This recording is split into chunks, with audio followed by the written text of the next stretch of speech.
अहिले तपाईले वाच गर्दै हुनुहुन्छ YouTube च्यानल गुरुदेव इंग्लिश A2। तपाईलाई यस च्यानलमा हार्दिक स्वागत छ।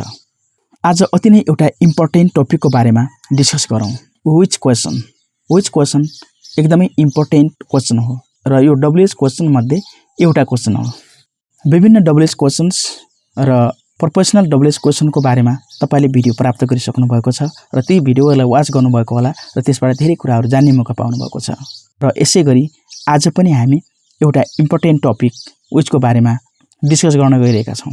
तपाईले यस भिडियो लेसनलाई कम्प्लिटली वाच गर्नुभयो भनेदेखि अवश्य पनि धेरै भन्दा धेरै यसबाट तपाईले जान्ने मौका पाउनुहुनेछ र यसबाट तपाईले बेनिफिट लिन सक्नुहुनेछ। सुरुमा मैले तपाईको स्क्रिनमा एउटा व्हिच क्वेशन राख्दछु। यसलाई राम्रोसँग हेर्नुस्। Which river is longest in the world? यस क्वेशनमा व्हिच पछि नाउन आएको छ। अर्थात व्हिच रिभर को अर्थ हुन्छ नेपालीमा कुन नदी। यस क्वेशनलाई अर्को तरिकाले पनि बनाउन सकिन्छ। जस्तै हेर्नुस्, which of the rivers is the longest in the world? यसमा which पछि of प्रपोजिसन र त्यसपछि त्यही रिभर आएको छ र रिभर प्लुरलमा आएको छ। अर्थात ती नदी मध्ये कुन चाहिँ भन्ने अर्थ नेपालीमा हुन्छ। यसको यसरी पनि बनाउन सकिन्छ। जस्तै which is the longest river in the world? अब यहाँ तीन प्रकारका तपाईले सेन्टेन्सेसहरु देख्नु भयो। which river, which of the rivers and which। यहाँनेर भर्बको रूपमा इज आएको छ। यो भर्ब चाहिँ लिङ्क भर्ब हो। अर्थात इज लिङ्क भर्बको रूपमा प्रयोग भएको छ। यी सबै क्वेशनको नेपाली अर्थ यस्तो हुन्छ, संसारमा सबैभन्दा लामो नदी कुन हो? यदि तपाईले यी सबै क्वेशनको आन्सर दिन चाहनुहुन्छ भने आन्सर यस्तो हुन्छ, Nile is the longest river in the world. Nile संसारको सबैभन्दा लामो नदी हो। अरु एउटा क्वेशन हेर्नुस्, व्हिच इज योर बाइक? तपाईको बाइक कुन हो? र यसको आन्सर यसरी दिन सकिन्छ, this is my bike. My bike is Honda shine, Pulsar. यसरी हामी आन्सर दिन सक्छौं। अहिलेसम्म बनेका क्वेशन्सहरुमा इज लिङ्क भर्बमा प्रयोग भएको छ।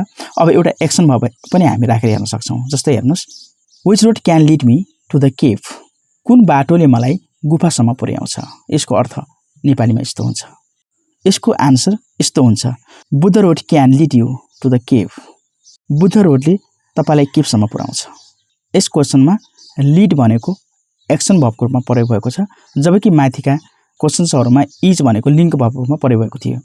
अरु एउटा क्वेशन हेर्नुस्, व्हिचबाट तपाईले विभिन्न विकल्पहरु राखेर पनि क्वेशन बनाउन सक्नुहुन्छ र ती विकल्पहरुमध्ये एउटा तपाईले चुज गर्न सक्नुहुन्छ र त्यस्तो क्वेशन यसरी बनाइन्छ, which do you have, rice or bread? तिमीले रोटी या भात मध्ये के खान्छौ?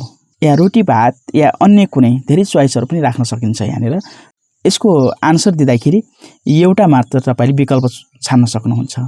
जस्तै यसको आन्सर यस्तो हुन्छ, आई ह्याभ ब्रेड। म रोटी खान्छु। अर्थात तपाईले यसो पनि भन्न सक्नुहुन्छ, आई ह्याभ राइस, र तपाईले म राइस खान्छु पनि भन्न सक्नुहुन्छ।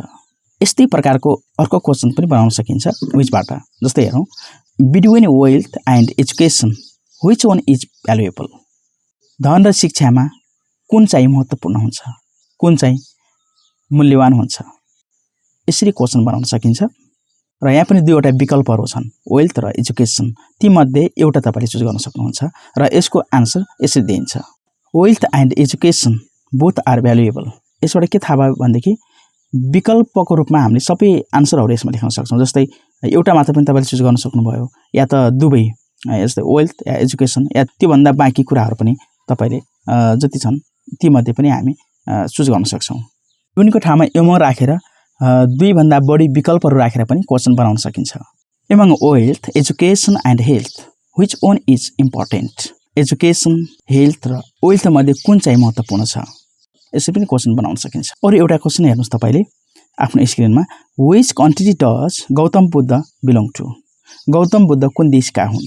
यसरी पनि क्वेशन बनाउन सकिन्छ र यसको आन्सर हुन्छ, गौतम बुद्ध बिलोङ्स टु नेपाल। यसरी पनि आन्सर दिन सकिन्छ। अर्थात गौतम बुद्ध नेपालका हुन् भनेर बनाउन सकिन्छ। व्हिचबाट प्रोपोर्सनल WH क्वेशन पनि बनाउन सकिन्छ र यो अर्को भिडियोमा विभिन्न प्रोपोर्सनल WH क्वेशनको बारेमा तपाईले एउटा भिडियो प्राप्त गरिसक्नु भएको छ।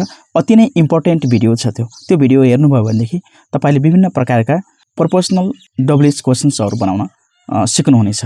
तसर्थ मैले ती WH क्वेशन्स बेस्ड सम्पूर्ण भिडियो हेर्नको लागि तपाईलाई हार्दिक अनुरोध गर्न चाहन्छु र ती भिडियोहरू मिस नगर्नुस्।